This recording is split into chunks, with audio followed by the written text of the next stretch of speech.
marking the beginning of Founders Avenue. Here, a group of mahogany trees lined both sides of the street and were planted in honor of the Society's many sections worldwide. Each tree was planted with soil from the particular country represented and labeled with a stone marker. Here, a man is admiring a beautiful water palm located at a major intersection of the campus, known as Upasika Circle. From here, one cannot help but notice the very old and very large banyan tree standing nearby. For many years it went undetected until the ground had been cleared. Banyan trees are unique in that while they have a large main trunk, their spreading branches produce fibers that eventually reach the ground and take root. The fibers thicken until they in turn become massive trunks supporting the weight of the growing branches that produced them. Adyar's banyan tree is the second largest in India and estimated to be over 500 years old. Considered by many as a holy site, the great banyan tree is marked by one of the campus's 5 trilathons. It is visited yearly by thousands of people. Directly adjacent to the banyan tree is the School of the Wisdom, located in the Blavatsky bungalow. Most people who stay for extended periods in the fall and winter seasons come to take advantage of the many theosophical classes and lectures offered here. Acquired in the early years of Annie Besant's presidency, the bungalow was dedicated to Madame Blavatsky by some of her more grateful students. An additional plaque was placed on the building in honor of the great Indian poet Rabindranath Tagore, who stayed here for a short time. The daily program at the school begins with a morning meditation, led by the class leader for that day. Classes are led by persons knowledgeable in specific religious traditions or philosophies. Some people come more or less like tourists. That means that they come to have a good time. There is nothing wrong in coming to have a good time, but that's not sufficient to be here. If they do so, then if they come from affluent countries, they find the conditions aren't good enough, they need more comforts and so on, and they feel disappointed. It's more a place for study, for meditation, for inward turning, and for contacts of a subtler, deeper order. Several locations especially reflect this deeper spiritual quality. The Buddhist Temple, canopied within the beautiful coconut grove, is one of these. Colonel Olcott recorded in 1883 that he received a note from the Master K.H. expressing the wish that a Buddhist shrine should be erected. The shrine was actually built in 1925 under the direction of C. Jinarajadasa and is still used for silent meditation, prayer, and chant.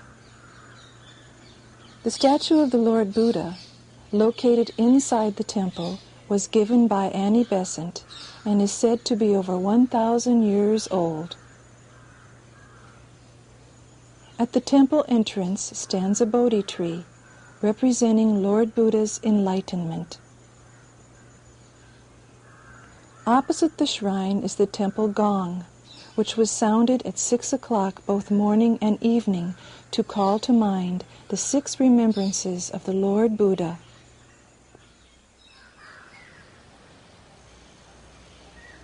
Adjacent to the Buddhist temple, along the main path, is the Olcott Memorial, marking the spot upon which the funeral pyre of Colonel Olcott was erected.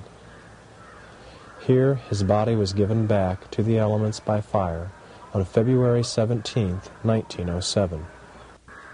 2 walls sweep round in a circle and enclose the exact location upon which the logs were placed.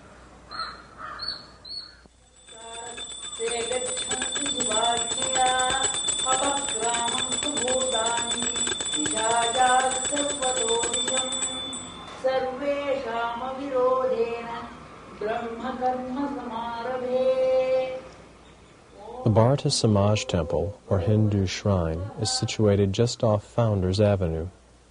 Here, every day at sunrise, devoted worshippers perform the powerful Bharata Samaj Puja. This Hindu temple as such, you never find anywhere else. They call it Vishnu Temple or Shiva Temple only. When we say Hindu temple, it is something special because it contains all the Hindu deities and the great acharyas or spiritual teachers who propagated various philosophies. Here, mostly all the mantras are purificatory mantras. First we purify ourselves and sip water in the name of God, which purifies us physically, emotionally and mentally. Like that, all the elements, earth, water, fire, wind and ether, that is also purified. We make a big invisible temple of power with our will, with all the mantras, with our great devotion, and then we open it up and all the forces in waves goes into the whole world to benefit all creatures and make them pure and progress in their life. Christians are free to take advantage of the services offered at the Church of St. Michael and All Angels, located just north of the Adyar Library. Here, services are held according to the rites of the liberal Catholic Church. High Mass is held every Sunday morning, and as might be expected at a theosophical center, is attended by persons of various faiths. In addition to the high altar, there are 2 side altars, one of which is dedicated to the World Mother under her Christian designation of Holy Lady Mary. The Masonic Temple is situated in the far southeast section of the compound and is dedicated to the service and ritual activities of International Co-Freemasonry. While seldom used, there is also a beautiful mosque available for followers of Islam and is modeled on a smaller scale after the Pearl Mosque in Delhi. There are also temple buildings for both Sikh and Zoroastrian ceremonies. There is a tendency for anyone living here to feel that we are very much steeped in the past. So many of these buildings have cornerstones that they were laid by especially Annie Besant. You know, the estate grew tremendously under her from the 26 or 27 acres that she inherited as president in 1907 to the tremendous structure it is today.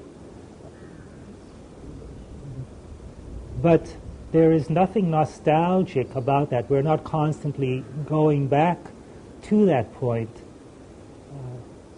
We're very aware of events, and I think there is a great tendency to feel that what happens here can affect quite consciously the rest of the theosophical movement.